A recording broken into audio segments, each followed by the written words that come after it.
We're getting no support on this national crisis, and we're receiving no support. And let me tell you something, New Yorkers.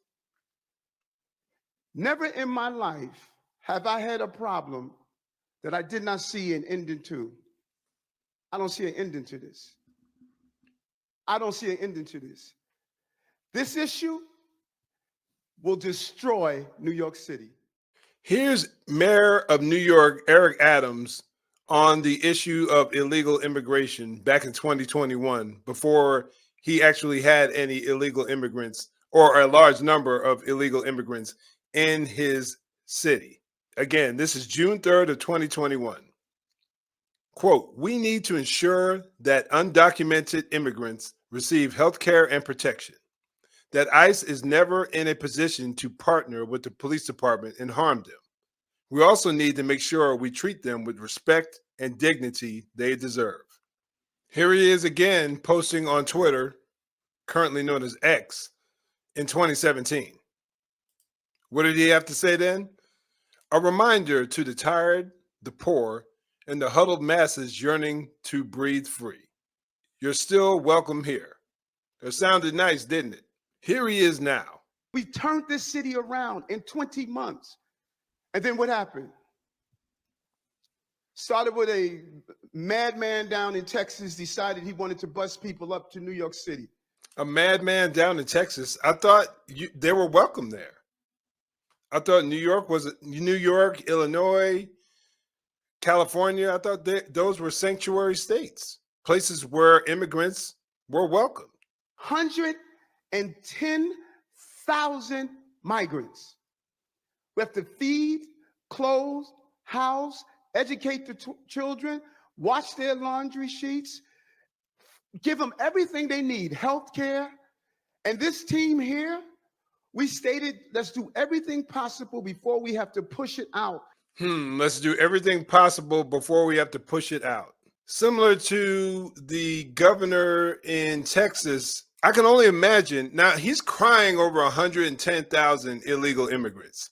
How many millions have those in the more southern states, Texas, California, Florida, Arizona, New Mexico, places like that? How many illegals have they had to deal with over the decades? We don't even have to mention the overwhelming numbers that have overwhelmed our nation since Biden took office. But how many have they had to deal with over the years? Countless. And he's over here crying after proclaiming New York to be a sanctuary state, New York City to be a sanctuary location, wanting to welcome them with open arms, until he had to deal with the issue himself. Now what happens? Just like almost every other Democratic policy, no one cares about it until it reaches their back door or their front door. Neighborhoods and communities. Month after month, I stood up and I said, this is going to come to a neighborhood near you. Well, we're here. We're here. We're getting no support on this national crisis, and we're receiving no support. And let me tell you something, New Yorkers. Never in my life have I had a problem that I did not see an ending to. I don't see an ending to this. I don't see an ending to this. This issue will destroy New York City. Destroy New York City. We're getting 10,000 migrants a month. One time we were just getting Venezuela. Now we're getting Ecuador. Now we're getting Russian speaking coming through Mexico. Now we're getting Western Africa. Now we're getting people from all over the globe have made their minds up that they're going to come through the southern part of the border and come into New York City. And everyone is saying it's New York City's problem. Every community in this city is going to be impacted. We got a $12 billion deficit that we're going to have to cut. Every service in this city is going to be impacted. Yep. And this is what people have been crying about for years. And even at one point, the Democrats actually understood that this was a real issue. illegal immigration was a problem because you had to provide health care for thousands, hundreds of thousands, millions of people. You had to help them find housing.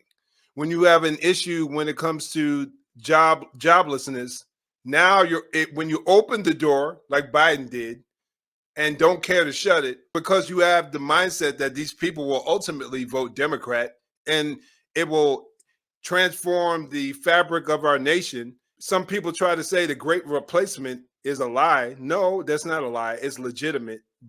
Based on some of the very words by Democrat-leaning politicians and pundits for the last few years. It's not a conspiracy theory. I actually plan on doing a video addressing that very issue in the very near future. It impacts so many people. Let's not even talk about the impact that it has on minority cultures, in particularly the Black community, taking jobs away. We don't even have to go there.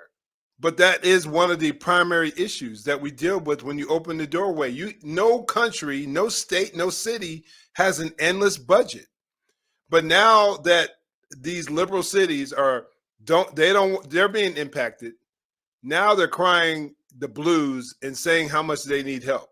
This is the issue. This is what people have been saying for years. And no, it wasn't about them being racist. It's the biggest issue overall. We have folks that we can't even take care of in our own communities, homeless people, mentally ill. Where's the money going to come from to help these people out? Again, they didn't care about this one bit until it started impacting their communities. All of us.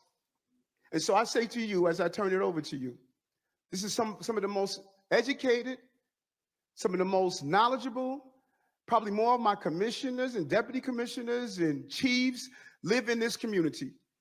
So as you ask me a question about migrants, tell me what role you played. How many of you organized to stop what they're doing to us? How many of you were part of the movement to say, we're seeing what this mayor is trying to do and they're destroying New York City? Where's the ownership? Where's the personal ownership saying that we were okay with this when it did not impact our state, when it didn't impact our city? That's what I'm looking for. Saying, you know what, I was wrong. Maybe he said it. It's possible I didn't hear it.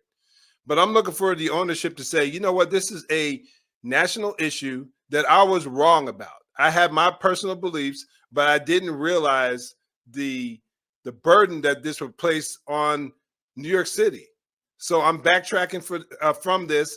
I'm aligning with the whomever, the Republicans, whomever is arguing against us. I'm aligning with them to say, you know what, let's go to the president and let's try to stop this issue. Let's address this issue. That's what he should do. But no, he's blaming these folks for the problem that he was an advocate for earlier. Doesn't make any sense. It's going to come to your neighborhoods. Yep. All of us are going to be impacted by this. I said it last year when we had 15,000. I'm telling you now, with 110,000, the city we knew we're about to lose. And we're all in this together, all of us.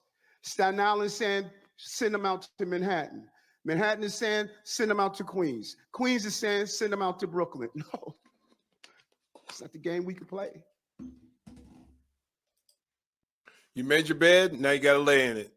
What do y'all think? Comment down below. But before you go, make sure you check out this video right here. I think you'll find it very helpful.